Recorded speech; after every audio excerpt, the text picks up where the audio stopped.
Kumalat kamakailan ang balitang ipapatigil na umano ng ABS-CBN ang kanilang morning talk show na Magandang Buhay na pinangungunahan ni Julina Magdangal, Melay Cantiveros at Regine Velasquez Alcacid.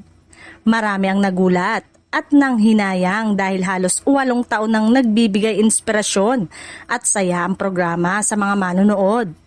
Gayunpaman, nilinaw ng ilang insiders na hindi tuluyang mawawala ang Magandang Buhay. Ang natigil lamang ay ang pag-ere nito sa TV5 dahil sa pagbabago ng programming ng istasyon. Mula noon, pansamantalang replay episode ang mapapanood dahilan upang mabuo ang haka-haka na ititigil na ito. Sa ngayon, nagpapatuloy ang replay shows at patuloy pa ring sinusubaybayan ng mga fans. Wala pang opisyal na pahayag mula sa ABS-CBN na tuluyan ang tatapusin ng Magandang Buhay. Sa halip, inaasahan na mas lalo pa itong magiging accessible sa iba't ibang digital at cable platform upang mas mapalapit sa mga manonood saan mang sulok ng mundo.